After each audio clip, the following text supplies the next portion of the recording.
Excellent for tuning in. On day number 1, I was trying a very popular fragrance, but with a twist. Terre de Hermès, Tres Eau Fresh, the white Terre de Hermès. Very interesting scent. And yeah, I mean, if you have never tried the Terre de Hermès line, I really encourage you to check it out. Maybe not the most popular with young guys, but if you have reached a certain age or if you're just a fragrance connoisseur, I really think this is an interesting fragrance that's very nice and fun to wear also during spring and summer.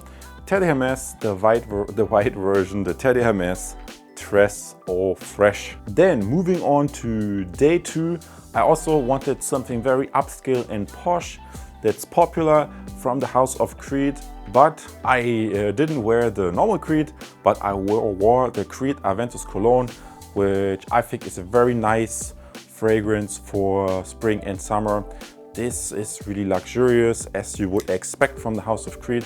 Great quality fragrance, and yeah, it smells reinvigorating, manly, and yeah, different than a lot of other fragrances that I own.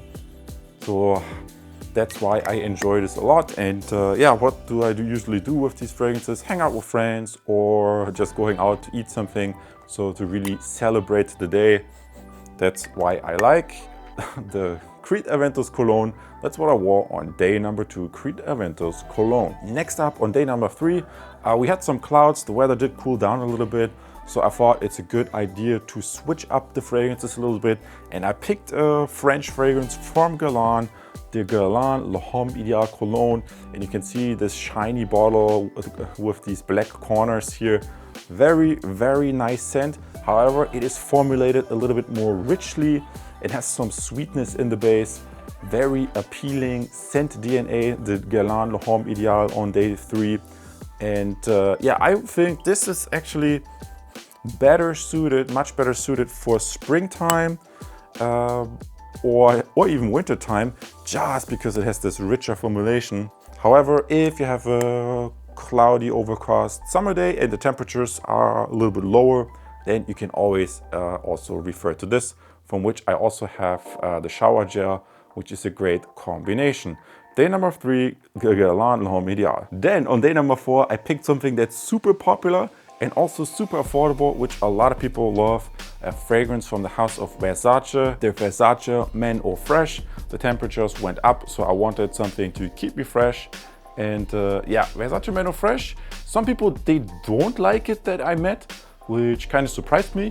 I do enjoy it, and I did do a barbecue once with this fragrance, and I did hang out with friends. We had a beer, enjoyed a good time. So that's when I also like to switch up my fragrances. You know, you don't always want to wear the super expensive stuff. Sometimes a nice mainstream fragrance, there is really a reason why this is so incredibly popular. So that could be a good, nice budget choice. Maybe for people who are just starting out, the Versace Men Eau Fresh, super popular, best-selling fragrance. And if for some reason you want a slightly different scent DNA, I can also recommend the Versace Pour Homme, which is also very appealing to a lot of people.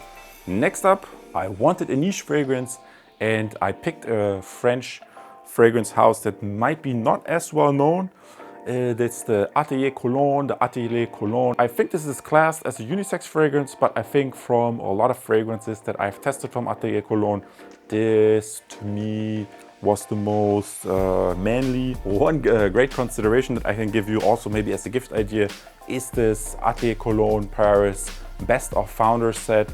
That's how I got introduced to this house. Testing here these 10 ml vials. Day number 5, the Cedar Atlas. Only downside, the fresh portion is going to evaporate at some point. Then it turns more to a skin scent. But yeah, it has this nice base, which I enjoy. So this is also, I think, great for spring and summer. I would prefer this on days that are not so hot, simply because I think then it will be even fresher.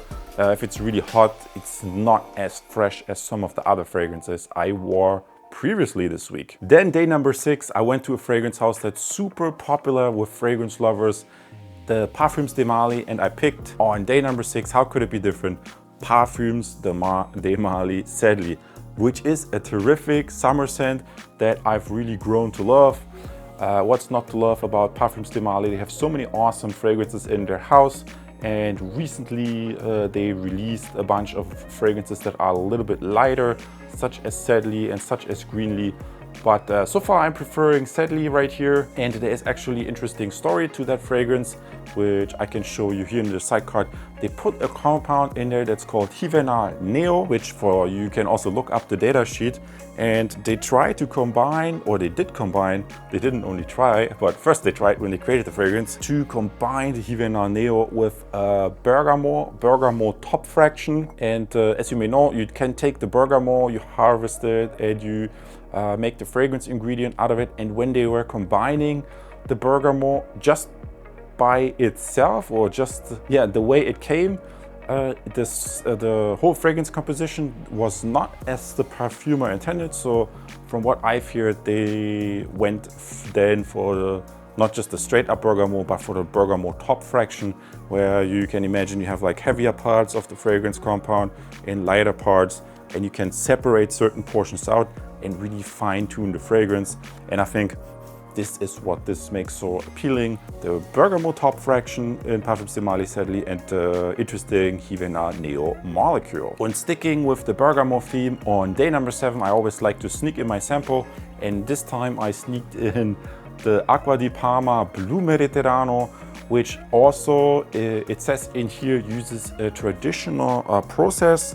Smells totally different than the Parfums de Marly, and I have to say, I much prefer the Parfums de Marly Sadly over this Acqua di Parma. So I am going to stick with that, but nonetheless, I wanted to try this, which was my favorite fragrance of all of them. Guys, I have to say, this time is a toss-up. Of course, if it's a warmer day, I would probably gravitate to something like this, the Creed Aventus Cologne, or the budget-friendlier Versace Man of Fresh. However, it's really up to you. The thing that I would like to point out, these fragrances are all really good. Some of them I love very much. I kind of like all fragrances in general, but it really, you can get a lot more out of your fragrance if you fine tune it. You wear it on a certain occasion, you know, you take a posh fragrance when you go out nice to a fancy dinner, or you wear something that has a little bit richer base, like the Guerlain when it's a little bit cooler.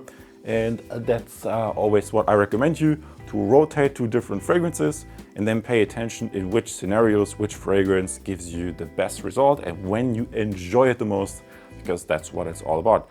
Awesome for tuning in. I see you as a subscriber, and in the next video. Very unique fragrance. If you're interested in Tom Ford, you can't miss out on the Tom Ford Oud Mineral minerally oudi fragrance that is surprisingly nice to wear during spring and summer. And yeah, it's very long lasting, sits a little bit closer to the skin after the initial projection tailors off, but that makes it, in my opinion, super nicely wearable. If you like that scent profile, I see you in the next video. Take care.